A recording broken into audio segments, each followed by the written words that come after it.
Hello, good evening आप सभी को। इस वीडियो में हम एंशिएंट हिस्ट्री का तीसरा टॉपिक वैदिक पीरियड का एमसीक्यूज कराने वाले हैं, जो SSC, railway, CDS and other one day competitive exam के लिए बेनिफिशियल रहेगा। तो चलिए क्वेश्चन से स्टार्ट करते हैं। इसमें पहला क्वेश्चन है, ऋग वैदिक काल का मुख्य देवता कौन था?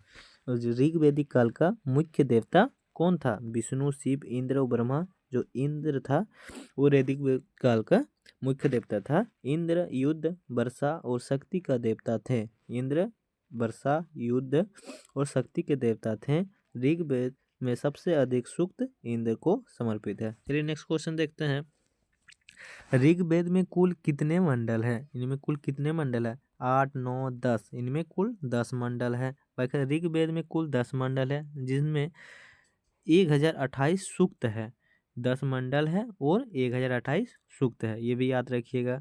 नेक्स्ट क्वेश्चन है, पुरोहित का मुख्य कार्य क्या था? पुरोहित का मुख्य कार्य क्या था?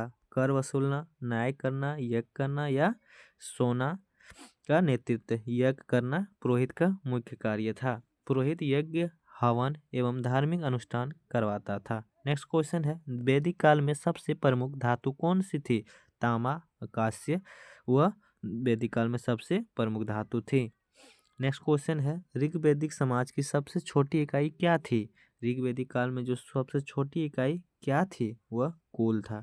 नेक्स्ट क्वेश्चन, जैसे ग्राम सबसे छोटा होता है, ग्राम से बड़ा होता है जैसे आपका जिला, जिला से बड़ा होता है राज्य, राज्य से बड़ा होता है देश। इसी तरह उसमें सबसे छोटा क्या था? कुल था। नेक्स्ट क्वेश्चन देख लेते हैं, सभा और समिति का संबंध किससे था? सभा और समिति का संबंध किससे था? प्रशासन और राजनीतिक से था। सभा और समिति वैदिक काल की राजनीतिक संस्थाएं थी। नेक्स्ट क्वेश्चन देख लेते हैं, वैदिक काल में सभा क्या थी? सभा क्या थी? बुजुर्गों का सभा। नेक्स्ट क्वेश्चन देख लेते हैं, ऋग्वेद आर्यों का मुख्य व्यवसाय क्या था? ऋग्वेदिक में आर्यों का मुख्य व्यवसाय क्या था? यहाँ पर पशुपालन जो था वो आर्यों का मुख्य व्यवसाय था। नेक्स्ट क्वेश्चन देख लेते हैं, वैदिक काल में गाय को क्या माना जाता था? ऋग्वेदिक काल में गाय को क्या माना जाता? धन का प्रतीक। नेक्स्ट क्वेश्चन, गोत्र का क्या अर्थ था? गोत्र का क्या अर्थ था? वंश, परिवार, समूह। वंश या परिवार समूह। गोत्र एक ही पूर्वज से जुड़े परिवारों का समूह था। नेक्स्ट क्वेश्चन देख लेते हैं, वैदिक काल का सबसे पुराना ग्रंथ कौन सा था? वैदिक काल का सबसे पुराना ग्रंथ कौन सा था? जैसे यजुर्वेद, सामवेद, अर्थवेद। तो ऋग्वेद सबसे पुराना था। ऋग्वैदिक काल में राजा को क्या कहा जाता था? राजा को क्या कहा जाता था? राजन के नाम से जाना जाता राजा को। राजा को राजन कहा जाता था और वह जन का प्रमुख होता था। नेक्स्ट क्वेश्चन, वैदिक काल में दास शब्द का प्रयोग किसके लिए हुआ? दास शब्द का जो प्रयोग हुआ वो किसके लिए हुआ? उस शत्रु जाति के लिए दास का प्रयोग हुआ। नेक्स्ट क्वेश्चन, वैदिक काल में शिक्षा का माध्यम क्या था? शिक्षा का माध्यम क्या था? मौखिक परंपरा। वो मौखिक शिक्षा देते थे, सिर्फ सुनना होता था, शिक्षा ग्रहण करना। नेक्स्ट क्वेश्चन यहाँ लिख दिया गया है, शिक्षा गुरु शिष्य परंपरा से मौखिक रूप में दी जाती थी। नेक्स्ट क्वेश्चन, वैदिक काल में स्त्रियों की स्थिति कैसी थी? तब की स्त्रियां जो थी उनकी स्थिति क्या थी? समसमाजनक। समसमाजनक का मतलब है स्त्रियां यज्ञ, शिक्षा और वाद विवाद में भाग लेती थी। नेक्स्ट क्वेश्चन, समिति क्या थी? समिति आम जनता की सभा को ही समिति कहा जाता था। समिति में सामान्य लोग शामिल होते हैं थे और यह राजनीतिक निर्णयों में भाग लेती थी। आज भी समिति चलता है। नेक्स्ट क्वेश्चन, ऋग्वैदिक काल में राजा का चुनाव कौन करता था? राजा का जो चुनाव वो कौन करता? देवता, पुरोहित या समिति सभा? समिति सभा ही राजा का चुनाव करता था। वैदिक काल में बलि का अर्थ क्या था? बलि का अर्थ क्या था? कर या करदान। नेक्स्ट क्वेश्चन, विदित का संबंध किससे था? विदत का संबंध विदत का संबंध किससे था? धार्मिक एवं सामाजिक सभा से। ऋग्वैदिक काल में सेनानी कौन होता था? ऋग्वैदिक काल में सेनानी कौन होता था? सेना का प्रमुख को ही सेनानी कहा जाता था। वैदिक काल में न्याय व्यवस्था किस पर आधारित थी? वैदिक काल में न्याय व्यवस्था किस पर आधारित थी? परंपरा और रीति रिवाज पर आधारित थी न्याय व्यवस्था। वैदिक काल में सभा कौन शामिल नहीं होता? वैदिक काल में सभा में कौन शामिल नहीं होता था? महिलाएं सभा में शामिल नहीं होता। आज भी सभाएं होती है बहुत जगह पर, तो गांव में महिलाएं उतना शामिल नहीं होती है। ठीक। नेक्स्ट क्वेश्चन, ऋग्वेदिक काल में कर संग्रह कौन करता था? कर का जो संग्रह कौन करता था? कर कौन लेता था? राजा कर लेता था। नेक्स्ट क्वेश्चन, वैदिक काल में अश्वमेध यज्ञ किससे संबंधित था? वह राजसत्ता और विजय से संबंधित था।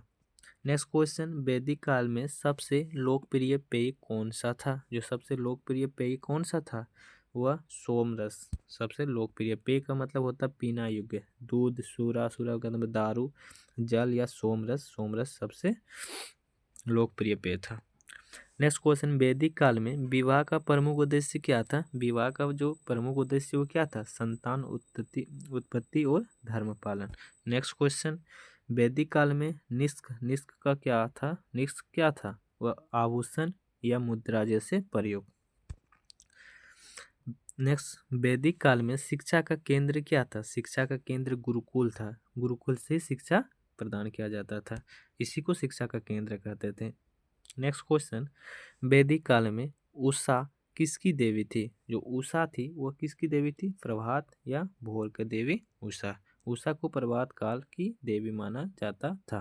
नेक्स्ट क्वेश्चन, वैदिक काल में जन शब्द का क्या अर्थ था? जन शब्द का क्या अर्थ था? कबीला या जनजाति। नेक्स्ट क्वेश्चन, वैदिक काल में विश्वामित्र कौन थे? वैदिक काल में विश्वामित्र कौन थे? ऋषि मुनि जो थे, ऋषि मुनि, उसी को विश्वामित्र कहते थे। नेक्स्ट क्वेश्चन, वैदिक काल में अग्नि का क्या महत्व था? अग्नि का महत्व क्या था? देवताओं तक यज्ञ पहुंचाने वाला माध्यम। देवताओं तक यज्ञ पहुंचाने वाला जो यज्ञ पहुंचाने वाला माध्यम था वो अग्नि था।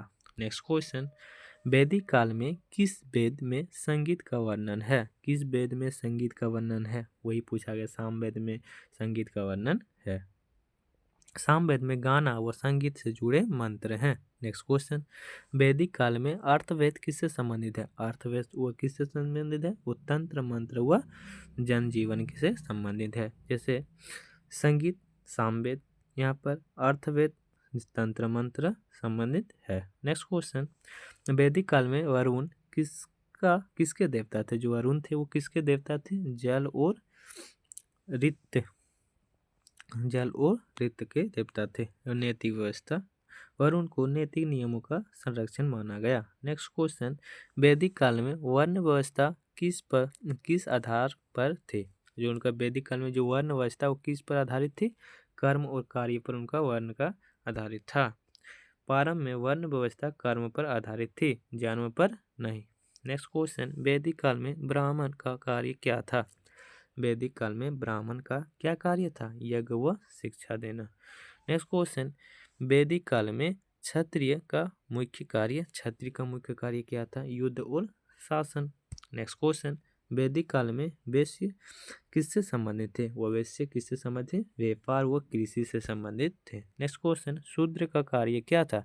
शूद्र का कार्य सेवा कार्य। नेक्स्ट क्वेश्चन, वैदिक काल में लोहे का प्रयोग किस काल में बढ़ा? लोहे का प्रयोग किस काल में बढ़ा? उत्तर वैदिक काल में लोहा का प्रयोग बढ़ गया। नेक्स्ट क्वेश्चन, वैदिक काल में सभा और समिति किस काल में अधिक शक्तिशाली थी? जो सभा और समिति गठित होता था वह किस काल में अधिक शक्तिशाली थी? ऋग्वेदिक काल में सबसे अधिक शक्तिशाली थी सभा समिति। नेक्स्ट क्वेश्चन, वैदिक काल में जनपद की अवधारणा कब विकसित हुई? वैदिक काल में जनपद की अवधारणा कब विकसित हुई? उत्तर वैदिक काल में जनपद की अवधारणा विकसित हुई। नेक्स्ट क्वेश्चन, वैदिक काल में राजसूय यज्ञ का उद्देश्य, राजसूय यज्ञ का उद्देश्य क्या है? वह है राजा की सर्वोच्च स्थापित करना। राजसूय का राष्ट्रीय यज्ञ का उद्देश्य राजा की सर्वोच्च स्थापित करना। नेक्स्ट क्वेश्चन, वैदिक काल में सती प्रथा की स्थिति क्या थी? सती प्रथा की क्या स्थिति थी? नहीं थी, वह सती प्रथा खत्म हो चुकी थी वैदिक काल में। नेक्स्ट क्वेश्चन, वैदिक काल में गृहपति कौन था? गृहपति कौन था? परिवार का मुखिया को ही गृहपति कहा जाता। नेक्स्ट क्वेश्चन, वैदिक काल में ऋत का अर्थ क्या था? ऋत का अर्थ क्या था? प्राकृतिक या नैतिक नियम ऋत का अर्थ था। ऋत ब्राह्मण की नैतिक व्यवस्था को दर्शाता है। नेक्स्ट क्वेश्चन, वैदिक काल में दक्षिणा किसे दी जाती थी? दक्षिणा किसे दी जाती थी? पुरोहितों को यज्ञ के बदले दक्षिणा दी जाती थी। जो पुरोहित उनका यज्ञ करता था, यज्ञ हवन जिसका घर में करता था, उसके बदले उसे दक्षिणा दिया जाता था। नेक्स्ट क्वेश्चन, वैदिक काल में गायत्री मंत्र किस वेद में है? वैदिक काल में जो गायत्री मंत्र है वह किस वेद में है? ऋग्वेद में गायत्री मंत्र है। गायत्री मंत्र ऋग्वेद का प्रसिद्ध मंत्र है। नेक्स्ट क्वेश्चन, वैदिक काल में मुख्य सामाजिक इकाई क्या थी? वैदिक काल में जो मुख्य सामाजिक इकाई क्या थी वह है परिवार या कुल। अगर आपको ये वीडियो अच्छा लगा तो वीडियो को लाइक कर दीजिए, चैनल को सब्सक्राइब कर दीजिए। इसी तरह से हम नए नए टॉपिक के साथ आते रहेंगे, उनका एमसीक्यू कराते रहेंगे। Thank you.